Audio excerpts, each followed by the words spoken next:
An arrest this evening in the murder of a retired sergeant shot to death inside his own home. The accused killer, his wife. She was pushed to her breaking point. In many cases, there's a lot of blame on the victim. This is not the first time this has happened in a high-profile case. Hedda Nussbaum is a severely battered woman. She epitomized someone who was very messed up. In each case, these were people that were hurt for a long time. She had the opportunity to leave. She is guilty to some degree. Nobody knows what goes on behind closed doors until somebody gets shot 11 times. If this is America, the home of the brave, don't you think it's about time some of us start acting brave? 10 shots fired, City Hall building. We need police right now. All 5 boroughs are dying. This is Crack City. A real-life soap opera has kept New Yorkers glued to their TV sets.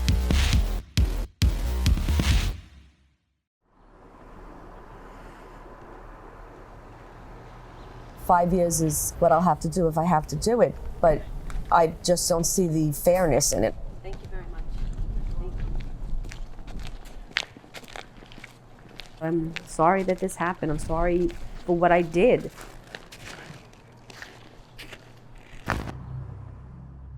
This is breaking news. An arrest this evening in the murder of a retired sergeant shot to death inside his own home. The accused killer, his wife.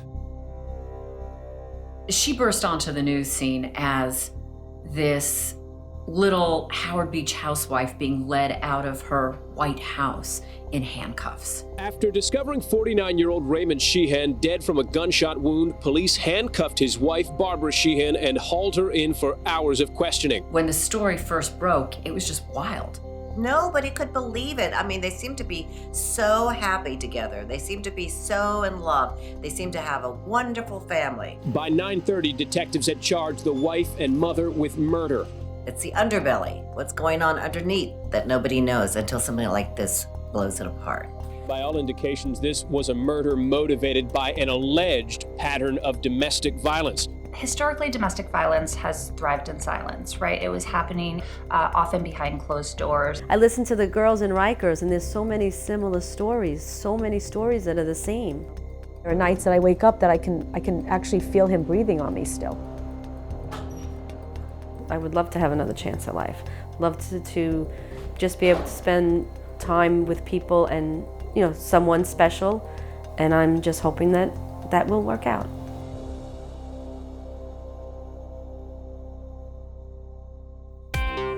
Right now, House of Horrors. I knew that I needed to do something because I knew that the end was near. He was going to kill me. The news is now. For the first time in her own words, Barbara Sheehan takes you inside her private hell where she hid for 24 years. Barbara turned to one reporter, our own Kirsten Cole. Kirsten? She was this petite blonde little woman who had these 2 really great kids, and she'd shot her husband to death inside their house. Her story grabbed national headlines after she was found clutching 2 guns on her Howard Beach living room floor, admitting that she'd shot her retired cop husband in the family bathroom. We interviewed her in her home, and she let us go upstairs and see the bathroom where the shooting happened. He came at me with the gun that he had. So I picked up the gun that I had and I shot him. A lot of people still to this day, when you hear a story like this, will say, why didn't she just leave? It was just horrible. It was an absolute house of horrors. Because it's not possible. Because domestic violence is such a tangled and twisted emotional, physical, financial situation. It almost renders it impossible. 24 years of marriage for Ray and Barbara Sheehan came to this explosive conclusion after years of abuse, according to Barbara. I mean, it's just punching, black eyes, banging my face on a wall, the stepping on me, spitting on me, hitting me, pulling my hair. She had married her high school sweetheart at just 22, despite seeing early warning signs. He was kind of very possessive of my time, didn't want me to go out after school. Domestic violence is happening in the context of a relationship. This is a person who's supposed to love and respect you, and suddenly they're being hurtful to you. He came from an abusive home. He was abused verbally, emotionally, physically. And then he turned all that anger on you. Mm-hmm. So when Raymond was a police officer, New York City was a different place. And I think you see a reflection of that in him. He wasn't very well liked in the police department. They kind of shuffled him away to some sort of evidence job. He showed you pictures from crime scenes. Yes, he did. People who had died. Yes. Been killed. Been killed, raped. Yeah. And this is what I can do to you. Mm-hmm. I can do this. The fact that her husband was an ex-cop with all kinds of resources, I'm sure terrified her. He hit me with the receiver, go ahead and call, and let's see what happens when they get here. You think they're gonna take a report from a sergeant? They think they're gonna believe you? If they're a police officer, they could tell you, yeah, I'll get your case dismissed, nobody's gonna believe you, of course they're gonna believe me. And again, being a cop, knowing where to put the black and blues, you know, on your back, the top parts of your arm, on the top parts of your leg, places where people don't see. Go ahead, call the cops. I am the police. He put a gun in your mouth? Yes, he did. On numerous occasions. Things were escalating, and she had this energetic sense that she was really in trouble. More trouble than she'd ever been in during the course of her marriage. He was losing his mind. He was losing control of himself. And it was, you know, going to end, and he was definitely going to kill me. She's walking by that bathroom, and he sees her, and he started his tirade. He said if a cop car shows up here, he said, I am gonna go down in glory, because that was his famous words, and he was gonna go take out my whole family, my kids, my father, my brother. He was gonna take them all down. And he calls her out, and he points the weapon at her, the Glock that he kept right on the counter. And she shot first. I was still standing up, and he wasn't. All of a sudden, it was over.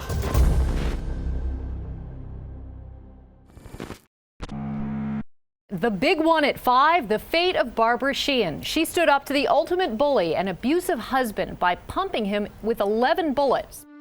I will say from the beginning to the end, she was the most genuine person with the most genuine, honest story of anybody I've ever represented. Michael Dowd, who has defended battered women for decades, recounted the fog of fear that she lived in. In Barbara's case, would indicate she was in a very dangerous relationship. She would talk in such a way that she had been almost trained to hide what was going on in her house.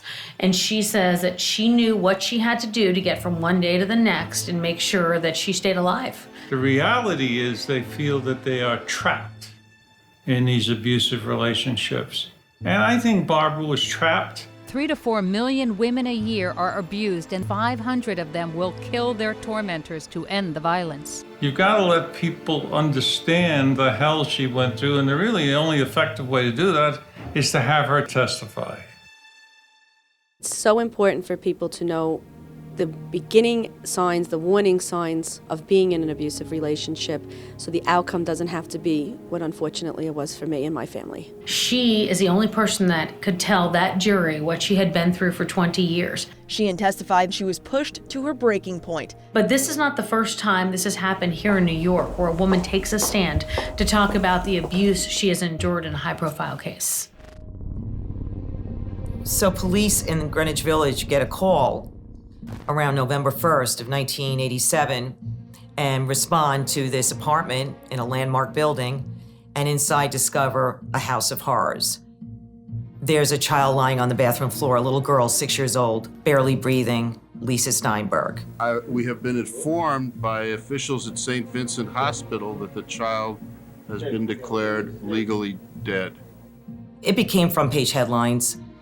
People were like, oh my goodness, how did this happen? And all the details started emerging of what was going on in that household. The 21 bruises that covered the 6-year-old child known as Lisa Steinberg spoke volumes about the reach of domestic violence into any household, even a Greenwich Village brownstone where Mark Twain once lived on West 10th Street. And people are shocked that this girl living in this so-called affluent household is dead with bruises all over her body. Lisa's adoptive parents, Joseph Steinberg and Hedda Nussbaum, who were charged with beating her, had been reported for child abuse as far back as 1983 and 1984. The two of them were engaged in drugs that night, and they failed to call an ambulance. Had they called the ambulance, Lisa might have survived. Joel Steinberg is being held in prison. Hedda Nussbaum is a patient in a mental hospital. So they get arrested, but the prosecution quickly realizes in order to make a case, they need testimony from someone who was inside that apartment. The prosecution immediately zeroed in on the role of Hedda Nussbaum, Steinberg's lover and Lisa's mother figure. Hedda became the one person who could testify what went on in the house that night. What happened was the prosecution became convinced that she was a victim. Nussbaum is now ready to take the stand against Steinberg. The real culprit there was clearly Joel Steinberg. The evidence will show that he beat Miss Nussbaum until he finally broke in her. She sort of epitomized someone who was very messed up. She had 2 black eyes, a split lip, and bruises all over. 9 broken ribs, a fractured jaw, beaten about the face and the legs. Her nose was so broken and so disfigured that it had to be reconstructed with part of her ear. Think about the horrendous condition she's in and has been in for such a long period of time. And you see pictures of her before she met Joel Steinberg, and she's an attractive, normal-looking person. The contrast between that and seeing her when she first appeared on the witness stand is horrifying, really. In a sense, the Steinberg trial is a freak show. And what you get is a front row seat into the dark side of human behavior. And suddenly people had a face that they were looking at of someone who'd experienced domestic violence. Her attorney claims she was beaten so badly that she could not possibly come to the aid of little Lisa, for she feared for her own life. The prosecution would argue that Hedda was a battered woman and could not make rational decisions.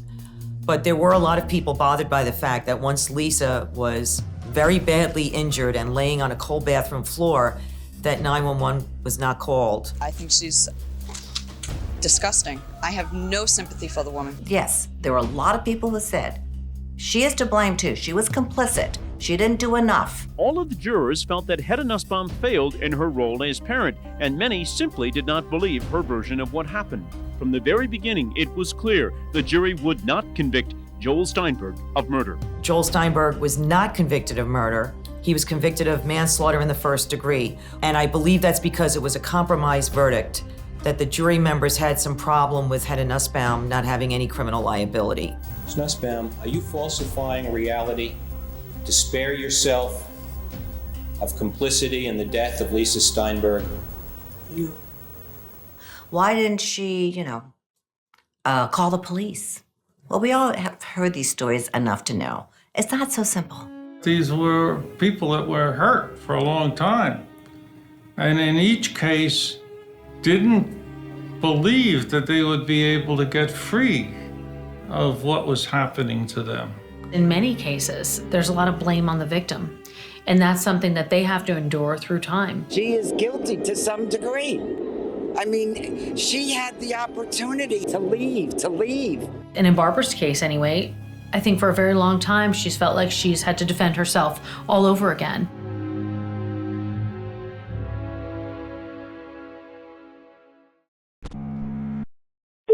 Police operator 1077, where's the emergency? I don't know. Someone has a gun. What do you mean someone has a gun? What happened? I don't know this.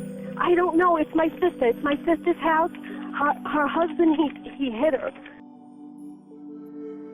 Barbara Sheehan was a battered woman and horribly abused for years and years and years, decades. And she ended up shooting him because she had to. And the other side, of course, was saying, well, she's just a cold-blooded executioner who wanted his money, insurance money, and all the rest. The prosecution is steadily going after the fact that not only maybe was her abuse not as severe as she made it out to be, but that also she was not in imminent danger at the moment that she pulled the trigger. The question was her life in danger when she took her husband's life? The prosecution is trying to paint Barbara Sheehan as an embittered wife who despised her husband. She claims she killed him in self-defense, but the prosecutor asked how he could have been pointing a gun at her when he had just stepped out of the shower. He walked around all the time with a Glock on his hip, to the point where when he showered, the Glock would be on the bathroom vanity. She was terrified. And rightly so. There was a lot of controversy over the fact that the prosecutor in this case was a woman, people saying going after a battered woman. Prosecutor DEBRA POMODORE, a seasoned trial attorney, has won 50 homicide cases and continued to poke holes in the defense's case. I found in most of my cases, they usually supply a woman prosecutor. It allows the prosecution to get away with more things because it is a woman on a woman. The things that happened in Barbara's trial were just outrageous. Prosecutor POMODORE may have turned off the jury as she drew gasps from the audience today while pelting 21-year-old Ray about his young boyhood years at home. To me, the most compelling part of the Barbara Sheehan story was the testimony of her two children. For 21-year-old Ray Sheehan, the truth hurt. He broke down on the stand and said when he was younger, he even considered suicide because his father's abusive behavior was so terrifying. He was like a monster. He made us all fear him. I was scared my entire life, scared of him, and I was scared of what he would do to my mother. The real turning point in all of that testimony came from her daughter. Jennifer Sheehan broke down several times as she gave the jury a terrifying picture of what life was like with her abusive police sergeant father, Raymond. Michael asked her, when was the last time you saw your father? And she said, I didn't go to my father's funeral, but I did go to the wake because I wanted to see with my own eyes that he was really dead. It was a huge relief.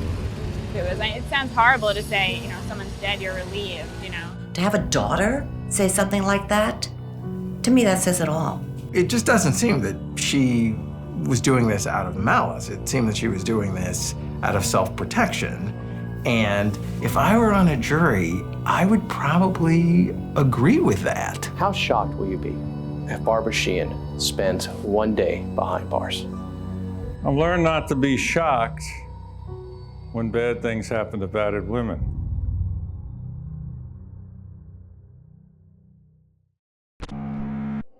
The biggest courtroom at the Queen's Courthouse was packed. I mean, just packed. So you're literally feeling pressure because everyone's in these benches and are all scrunched up. It is a very serious case, to be sure, and its outcome will depend on the jury, of course. It's made up of 12 people, and 2/3 of the jurors, 10 of them, are women.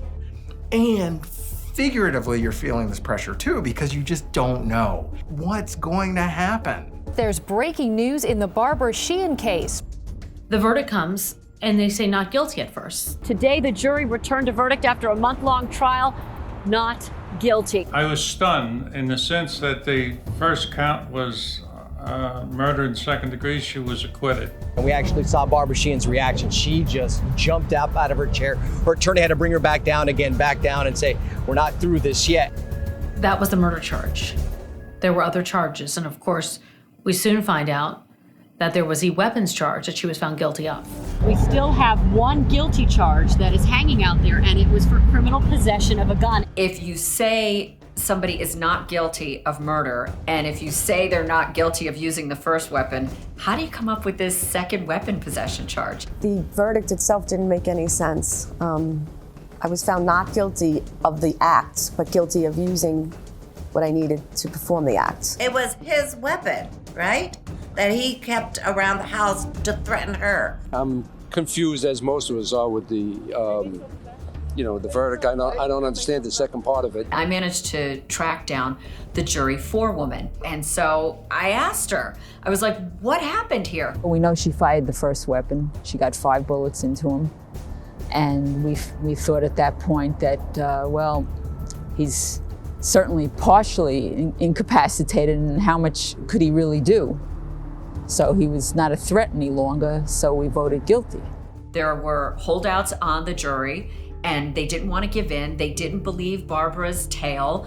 They're trying to paint her as a woman who had the opportunity to leave, who seemed to be enjoying her life with her husband, and that if she really was being abused, she should have left. You know what happens is everybody's for battered women. And the DA's office, every place will say they're for battered women, except when you have a battered woman who is charged, then they say, well, she's not like the others. So this is where the judge gets to weigh in, right? Crime and now Barbara Sheehan's punishment. It's shocking. So she could have had as little as a year plus. He chose to make it 5. Barbara has to pay the price for standing up to her bully husband, getting 5 years in prison on that gun charge. When he sentenced her to 5 years, it was just outrageous. What do I feel? I really don't know if I should say what I really feel, but apparently he didn't like me too much. So she didn't get a break. Sheehan entered the courtroom with her family and attorney. She never came back out and instead was taken off to jail. Domestic violence truly can happen to anybody. There is no one who is immune from being affected by domestic violence. It's really something that happens in every community. A woman, when we were leaving court yesterday, that told me that I helped her own daughter leave an abusive relationship because of my story, that her daughter was being abused for years. I didn't get that help until after, but maybe I could get them the help before. I don't know how we get better at understanding people's situations except telling their story and continuing to tell their story. And in Barbara's case, she told her story in her own words, and I think that that was very pivotal and very important. Do you still count your blessings? Yes, I do. I really do. I know that God's been very, very good to me. There's a lot of things that could be worse. I could be the one that's not here right now.